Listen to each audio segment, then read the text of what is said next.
અત્યારે સૌરાષ્ટ્રવાસીઓ માટે કોઈ મોટી મુશ્કેલી હોય તો એ રાજકોટથી જેતપુર હાઈવે પર જે 6 લેન હાઈવેનું કામગીરી ચાલી રહી છે એને લઈ અને અત્યારે જે ચોમાસાને લઈને ખાસ કરીને રસ્તાઓ જે ડાયવર્ઝન અલ્ટરનેટ રૂટ બનાવ્યા છે તેમાં પાણી ભરાવા, કીચડ, રસ્તાઓ પર કલાકોનો ટ્રાફિક ચક્કાજામ સહિતની મોટી સમસ્યાઓનો સૌરાષ્ટ્રવાસીઓ સામનો કરી રહ્યા છે।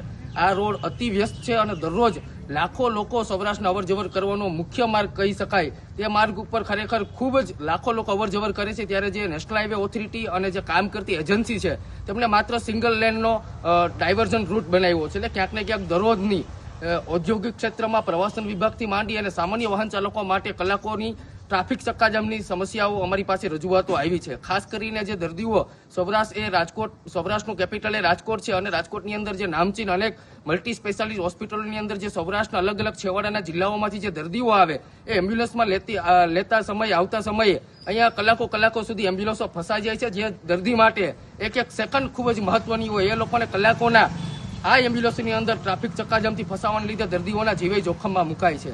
રાજ્ય સરકાર, કેન્દ્ર સરકારના નેશનલ હાઈવે ઓથોરિટીના નિયમ મુજબ જ્યાં સુધી સંપૂર્ણ હાઈવેનું નિર્માણધીન હાઈવેનું કામ પૂરું ન થાય ત્યાં સુધી ટોલની વસૂલાત કરી ન શકાય। તેમ છતાંય 35 કિલોમીટરના અંતરે બે ટોલ પ્લાઝાઓમાં વાહન ચાલકો પાસેથી ખુલ્લેઆમ ટોલના ઉઘરાણા થઈ રહ્યા છે। તે તદ્દન નિયમની વિરુદ્ધ છે।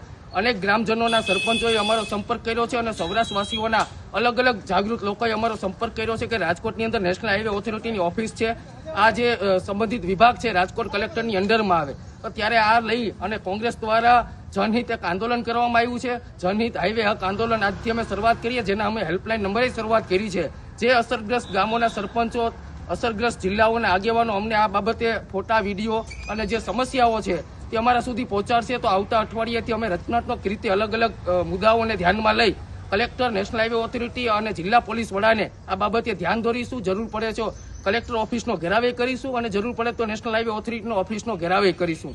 અલગ અલગ મુદ્દે, ગંભીર મુદ્દે અમે અત્યારે માત્ર જાહેરાત કરી છે। આવતા અઠવાડિયાથી સમગ્ર સૌરાષ્ટ્રવાસીઓ જોઈ શકશે કે આ આંદોલનની અંદર ગુજરાત કોંગ્રેસના મોટા નેતાઓ, સામાજિક અને રાજકીય નેતાઓ, સરપંચો જોડાવાના છે અને જ્યાં સુધી આ હાઈવે પર વાહન ચાલકોને પડતી સમસ્યાનું હલ નહીં થાય ત્યાં સુધી અમારું આ જનહિત આંદોલન ચાલુ રાખવાના છે।